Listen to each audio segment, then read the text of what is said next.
At my wedding rehearsal dinner, my mother-in-law stood up, clinked her glass, and announced, "Let's be honest, my son could have done so much better than this plain little thing."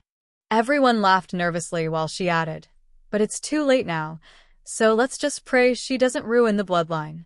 I excused myself to the bathroom, only to hear her whisper outside the door, "Maybe we can still talk him out of it." I didn't grow up dreaming about weddings. I didn't picture dresses or rings or big cakes. But I did always imagine what love would feel like, safe, calm, like home. That's how Rob made me feel. He wasn't flashy or loud. He just made me feel chosen, wanted.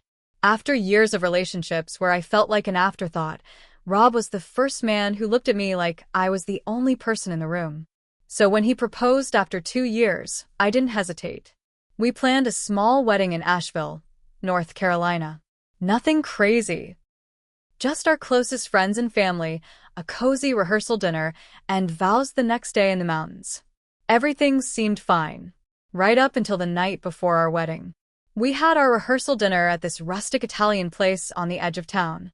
Warm lights, wooden tables, that smell of garlic and fresh bread.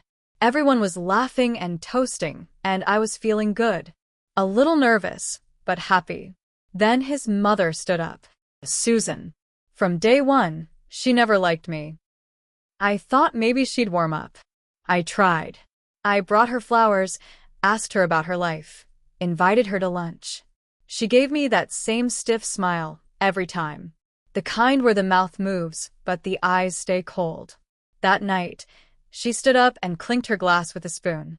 Everyone quieted down.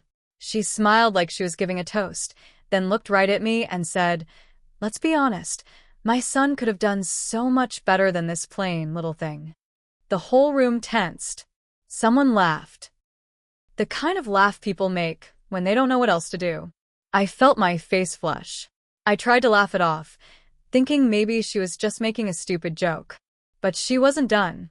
She raised her glass higher and added, "But it's too late now, so let's just pray she doesn't ruin the bloodline." I don't even remember what happened right after. I didn't cry. I didn't yell. I just stood up, said I needed the bathroom, and walked away. Inside the bathroom, I stared at my face in the mirror. I looked small. That's what she wanted. To shrink me down until I was nothing. And then I heard her voice, right outside the door. "Maybe we can still talk him out of it," she said to someone. That was it. I wasn't just hurt. I was done. Done trying. Done pleasing. Done pretending she wasn't dangerous. She wanted to play games? I was going to play better. But first I had to get smart. I needed Rob to see it, not just hear it from me, not just suspect it. He needed to see the woman behind the mask. So I started paying attention. The next day, I said nothing. I went through the motions, makeup, dress, pictures. I smiled. But inside, I was already making a plan. The wedding itself was fine. Beautiful, even. Rob cried during the vows. I meant every word I said. I married him because I loved him. But I also knew I had to protect us. From her. Susan gave me that same fake smile in every photo. She kissed Rob's cheek, told people how happy she was, but I caught her glaring at me more than once. Like she still thought she could undo it. She couldn't, but I could undo her. After the wedding, while we were on our honeymoon in Oregon, I started making notes. I went back through every interaction I'd had with her. Every rude comment. Every time she dismissed me or tried to drive a wedge between Rob and me. I remembered the Thanksgiving where she accidentally told Rob's ex-girlfriend we'd be there. I remembered how she told people I was just a secretary, even though I'd been running a whole department. I remembered the way she looked at me like dirt. Then I started asking questions. Quiet ones. I called Rob's cousin, Jenna. We'd gotten close. I asked her, "Did Susan ever act like that with anyone else?" Jenna paused. She hated Rob's ex-fiancé, too, she said. Said she was too ambitious. But she was nothing like you. Susan hated her in a different way. That got me thinking. I tracked down the ex, Melissa. I found her on Facebook. Sent her a message. She didn't reply right away. But a week later she did. And what she told me made everything clear. Susan didn't just dislike me. She sabotaged Melissa, spread rumors, sent her anonymous messages, called her job, and claimed she was unstable. She even pretended to be Melissa on a dating app and sent screenshots to Rob. That's why they broke up. When I showed Melissa the screenshot I took of the text Susan sent Rob after our engagement, "It's not too late to come home," she said, same exact words she sent me. That's when it clicked. Susan had a pattern. She wasn't just mean. She was calculated. And now I had proof. I saved everything. Screenshots, emails, old texts. I recorded a call with Melissa. I even recorded a voicemail Susan left Rob once saying, "If you don't wake up, you'll be trapped with her forever." Rob never mentioned it to me. Maybe he didn't think it was a big deal. Maybe he thought he could ignore her and things would get better. But I wasn't going to let that happen. I was going to show him the truth. Not just tell him. I just had to wait for the right moment. That moment came 2 months after the wedding. Rob and I had just moved into a little house on the edge of town. Nothing fancy, but it was ours. We were finally settling in. Things were good, or at least they looked that way from the outside. But I knew Susan wasn't finished. And sure enough, she didn't wait long. It started with a visit. Rob told me she was just stopping by to drop off a casserole and see the new house. I kept my face calm, nodded like I didn't care, but inside I was on alert.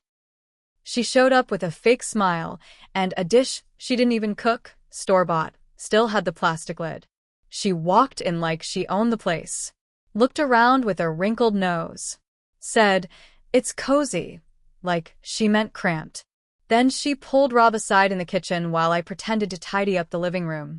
I put my phone down behind a stack of books on the counter and hit record. She didn't disappoint. "You can still leave her," she said softly. "No kids yet. No real ties." "She's not the one, Rob. You know that. You've always known that." I felt my chest tighten. Even after the wedding. Even after vows and rings and all of it. She was still trying. Rob didn't say much. I heard him sigh. He said, "Mom, please," but he didn't fight back. Not the way I wanted him to. I let her finish her speech, then walked into the kitchen and smiled. I told her thanks for the casserole and walked her to the door. When she was gone, Rob turned to me and said, "I'm sorry." She just doesn't know how to let go. That's when I knew I couldn't wait anymore. I couldn't let him keep brushing it off. The next day, I booked dinner at a quiet place we used to go when we first started dating. I told him we needed to talk. He showed up thinking it was something small. I could tell. He kissed my cheek, ordered a drink, made small talk. Then I pulled out a little folder and slid it across the table. He looked at it like it might explode. Inside were the screenshots, the emails, a USB with the recordings. I didn't say much. I just looked him in the eye and said, "I need you to really see her." He was quiet for a long time. Read through everything. Played a voicemail. Listened to Melissa's recording on my phone. Then his face changed. Like something inside him cracked. "She did all this?" I nodded. He closed the folder and leaned back, eyes wet but angry.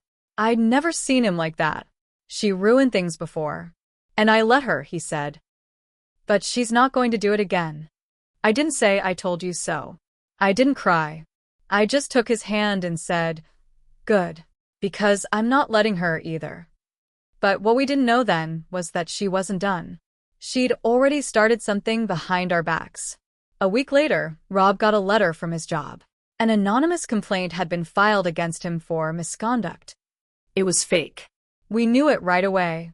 The dates didn't match anything, and the claim didn't even make sense. But it triggered an internal review. Meetings, emails, questions, and stress. Lots of it. At first, Rob didn't believe she'd go that far. But I knew. Then something worse happened. My boss called me into his office. Same deal. An anonymous email claiming I was unstable, jealous, and harassing someone at work. Said I had anger problems. Said I screamed at clients. None of it was true. I sat there, shaking, knowing exactly who had done it. She'd taken what she did to Melissa and copied it word for word. But she didn't know something. Rob had already cut her off. A few days before the complaints hit, he called her. I was there. He told her he knew everything. That he didn't want her near us. That until she got help, she was out of our lives. She screamed at him. Blamed me. Said I poisoned him. He hung up. So when the complaints came, we knew.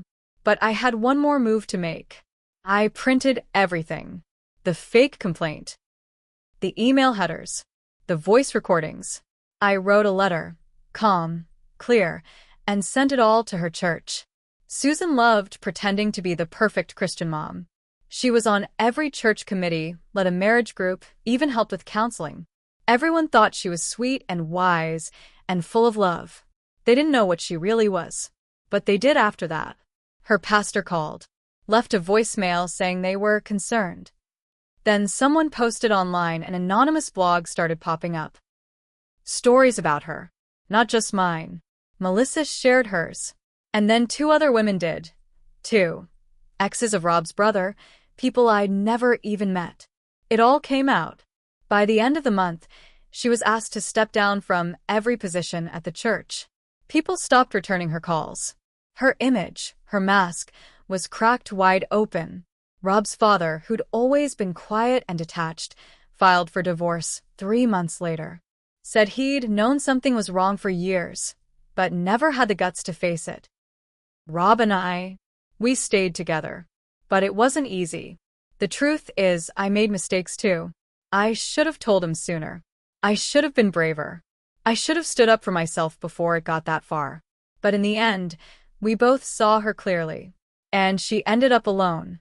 The last I heard, she moved to Florida to live with her sister. She called Rob once, right before Christmas. He let it ring. We spent that holiday just the 2 of us. No drama. No lies. No fake smiles. And I finally felt peace. Not because I won, but because she lost everything trying to destroy me. And I survived.